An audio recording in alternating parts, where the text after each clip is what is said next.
Welcome to the Bible in 1 Year with Melissa Sykes. Today is August 26. Jeremiah began his ministry during the reforms and revival of Josiah.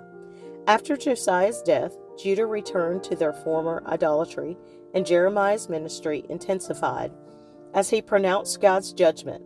Sadly, Jeremiah lives to see the judgment inflicted by God at the hands of the Babylonians as they burned the city of Jerusalem and destroyed its temple and walls.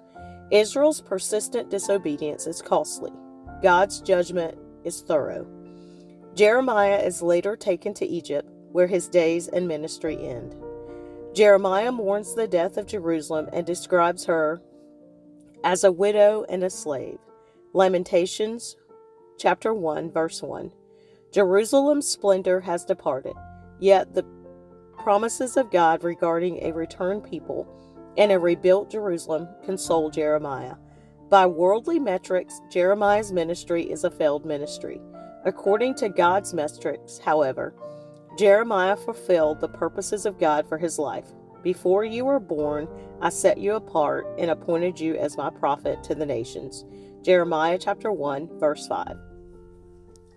Jeremiah remains in Judah. Jeremiah chapter 39, verses 11 through 18. King Nebuchadnezzar had told Nebuzaradan, the captain of the guard, to find Jeremiah. See that he isn't hurt, he said. Look after him well and give him anything he wants. So Nebuzaradan, the captain of the guard, Nebuchadnezzar, a chief officer, Nergal-Sharezer, the king's advisor, and the other officers of Babylon's king sent messengers to bring Jeremiah out of the prison. They put him under the care of Gedaliah, son of Ahikam, and grandson of Shaphan, who took him back to his home. So Jeremiah stayed in Judah among his own people. The Lord had given the following message to Jeremiah while he was still in prison. Say to Ebed-Melech, the Ethiopian, this is what the Lord of heaven's armies, the God of Israel, says. I will do to this city everything I have threatened. I will send disaster, not prosperity. You will see its destruction. But I will rescue you from those you fear so much. Because you trusted me, I will give you your life as a reward. I will rescue you and keep you safe. I, the Lord, have spoken. Jeremiah chapter 40, verses 1 through 6. The Lord gave a message to Jeremiah after Nebuzaradan, the captain of the guard, had released him at Ramah. He had found Jeremiah bound in chains among all the other captives of Jerusalem and Judah who were being sent to exile in Babylon. The captain of the guard called for Jeremiah and said, The Lord your God has brought this disaster on this land, just as he said he would, for these people have sinned against the Lord and disobeyed him. That is why it happened, but I am going to take off your chains and let you go. If you want to come with me to Babylon, you are welcome. I will see that you are well cared for. But if you don't want to come, you may stay here. The whole land is before you. Go wherever you like. If you decide to stay, then return to Gedaliah, son of Ahikam, and grandson of Shaphan. He has been appointed governor of Judah by the king of Babylon. Stay there with the people he rules, but it's up to you. You go wherever you like. Then Nebuzaradan, the captain of the guard, gave Jeremiah some food and money and let him go. So Jeremiah returned to Gedaliah, son of Ahikam, at Mizpah, and he lived in Judah with the few who were still left in the land. The temple destroyed. 2 Kings chapter 25, verses 8 through 21, around 586 BC. On August 14th of that year, which was the 19th year of King Nebuchadnezzar's reign, Nebuzaradan, the captain of the guard, and an official of the Babylonian king arrived in Jerusalem. He burned down the temple of the Lord, the royal palace, and all the houses of Jerusalem. He destroyed all the important buildings in the city. Then he supervised the entire Babylonian army as they tore down the walls of Jerusalem on every side. Then Nebuzaradan, the captain of the guard, took as exiles the rest of the people who remained in the city, the defectors who had declared their allegiance to the king of Babylon, and the rest of the population. But the captain of the guard allowed some of the poorest people to stay behind to care for the vineyards and fields. The Babylonians broke up the bronze pillars in front of the Lord's temple, the bronze water carts, and the great bronze basin called the sea, and they carried all the bronze away to Babylon. They also took all the ash buckets, shovels, lamp snuffers, ladles, and all the other bronze articles used for making sacrifices at the temple.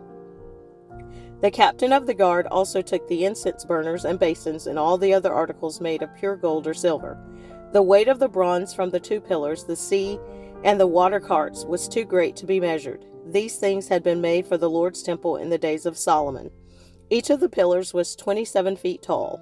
The bronze capital on top of each pillar was 7.5 feet high and was decorated with a network of bronze pomegranates all the way around.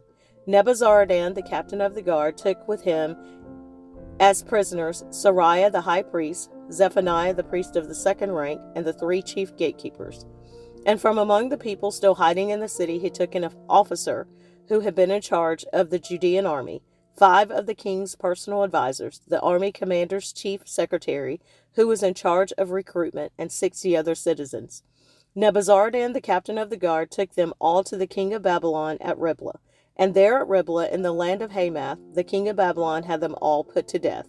So the people of Judah were sent into exile from their land. Jeremiah chapter 52, verses 12 through 27. On August 17th of that year, which was the 19th year of King Nebuchadnezzar's reign, Nebuzaradan, the captain of the guard and an official of the Babylonian king, arrived in Jerusalem. He burned down the temple of the Lord, the royal palace, and all the houses of Jerusalem. He destroyed all the important buildings in the city. Then he supervised the entire Babylonian army as they tore down the walls of Jerusalem on every side. Then Nebuzaradan, the captain of the guard, took as exiles some of the poorest of the people. The rest of the people who remained in the city, the defectors who had declared their allegiance to the king of Babylon, and the rest of the craftsmen. But Nebuzaradan allowed some of the poorest people to stay behind to care for the vineyards and fields. The Babylonians broke up the bronze pillars in front of the Lord's temple, the bronze water carts, and the great bronze basin called the sea, and they carried all the bronze away to Babylon. They also took all the ash buckets, shovels, lamp snuffers, basins, dishes, and all the other bronze articles used for making sacrifices at the temple. The captain of the guard also took the small bowls, incense burners, basins, pots, lampstands, ladles, bowls used for liquid offerings, and all the other articles made of pure gold or silver. The weight of the bronze from the 2 pillars, the sea with the 12 bronze oxen beneath it, and the water carts was too great to be measured. These things had been made for the Lord's temple in the days of King Solomon. Each of the pillars was 27 feet tall and 18 feet in circumference. They were hollow, with walls 3 inches thick. The bronze capital on top of each pillar was 7.5 feet high and was decorated with a network of bronze pomegranates all the way around. There were 96 pomegranates on the sides and a total of 100 pomegranates on the network around the top. Nebuzaradan, the captain of the guard, took with him as prisoners Sariah the high priest, Zephaniah the priest of the 2nd rank, and the 3 chief gatekeepers. And from among the people still hiding in the city, he took an officer who had been in charge of the Judean army, 7 of the king's personal advisors, the army commander's chief secretary, who was in charge of recruitment, and 60 other citizens. Nebuzaradan, the captain of the guard, took them all to the king of Babylon at Riblah. And there at Riblah, in the land of Hamath, the king of Babylon had them all put to death. So the people of Judah were sent into exile from their land. 2 Chronicles chapter 36, verses 15 through 21. The Lord, the God of their ancestors, repeatedly sent his prophets to warn them, for he had compassion on his people and his temple. But the people mocked these messengers of God and despised their words. They scoffed at the prophets until the Lord's anger could no longer be restrained and nothing could be done. So the Lord brought the king of Babylon against them. The Babylonians killed Judah's young men, even chasing after them into the temple. They had no pity on the people, killing both young men and young women, the old and the infirm. God handed all of them over to Nebuchadnezzar.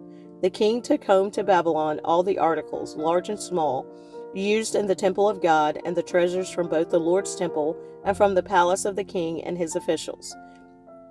Then his army burned the temple of God, tore down the walls of Jerusalem, burned all the palaces, and completely destroyed everything of value. The few who survived were taken as exiles to Babylon, and they became servants to the king and his sons until the kingdom of Persia came to power. So the message of the Lord spoken through Jeremiah was fulfilled. The land finally enjoyed its Sabbath rest, lying desolate until the 70 years were fulfilled, just as the prophet had said. Jeremiah wrote Lamentations to mourn the destruction of Jerusalem in 586 BC and the beginning of the exile. Sorrow in Jerusalem. Lamentations chapter 1, verses 1 through 22. Jerusalem, once so full of people, is now deserted. She who was once great among the nations now sits alone like a widow. Once the queen of all the earth, she is now a slave. She sobs through the night, tears stream down her cheeks. Among all her lovers, there is no one left to comfort her. All her friends have betrayed her and become her enemies.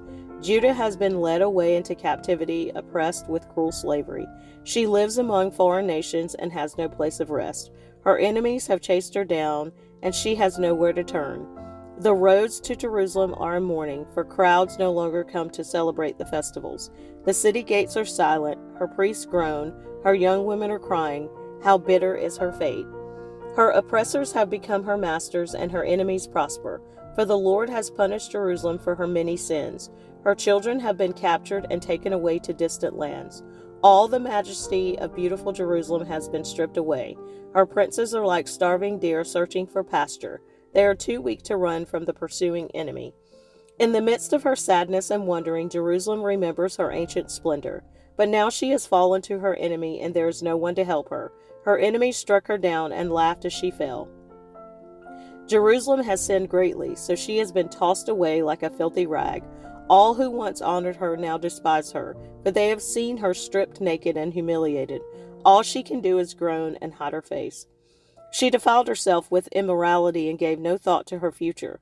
Now she lies in the gutter with no one to lift her out. Lord, see my misery, she cries. The enemy has triumphed.